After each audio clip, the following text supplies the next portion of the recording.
Hi. If you are a new or returning principal assigned to an underperforming school and you are trying to comply with everything, I want to let you know that compliance is the floor. I remember when I was assigned to an underperforming school, I took that campus improvement plan and I just followed it relentlessly. And I realized that there was no change coming about. If you are the principal of an underperforming school, you are a new principal, you say that I have to make some changes because my superintendent, my supervisors, everybody, the community, they are looking for a change. They are looking for a turnaround. That's why they put you there at that school. So, what I'm going to do, I'm going to give you a couple of things that you can do that's going to take some courage, and it is going to take for you to be able to work with the teachers who want to see the change as well.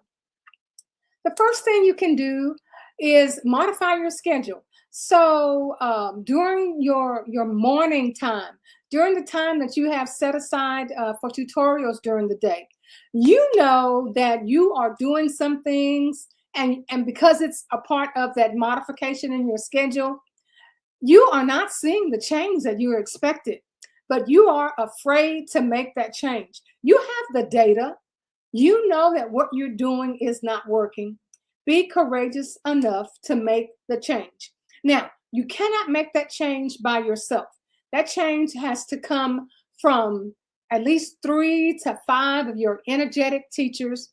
You form a cohort and you develop a plan to address the needs of those students. It could be the students who are your excellent students, and you have just forgot about focusing on them.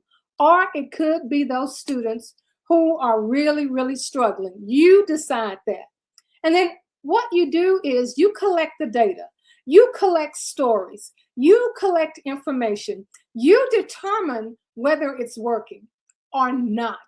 And then you make the changes. The second thing you do is you can address something that is a tradition on your campus. And I am not talking about changing traditions. No, no way, no way.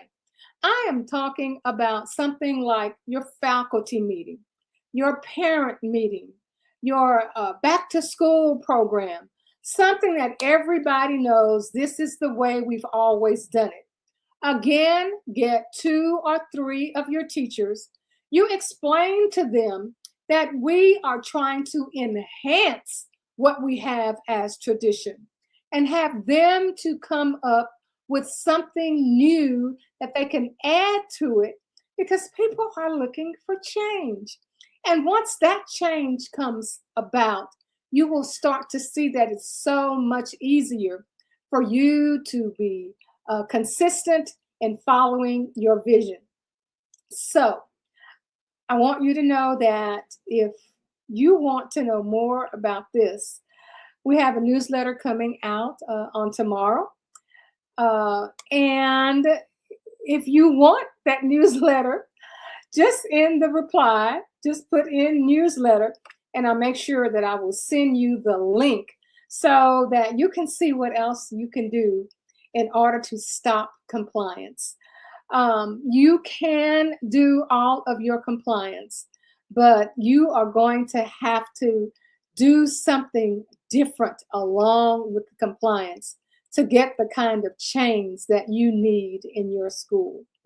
You know, when you are trying to figure out which direction to go, you look to somebody who's walked that down that road, and then you ask them when they come back, how was it? You know, it's almost like being at the theater and you are waiting for the people to come out so you can go in for the next the same movie but at a different time, and you ask them how was it.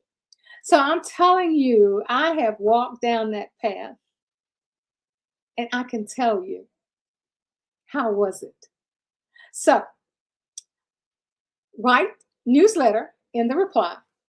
Also, I want you to go to Principals on the Come Up, Facebook private group, and join our group so that you can get issues of our newsletter every week and other information that we are sharing about turning your school around. I'm Dr. Barbara Ray Polk, Principals on the Come Up, where we transform schools into hallelujah success stories. We'll see you next time.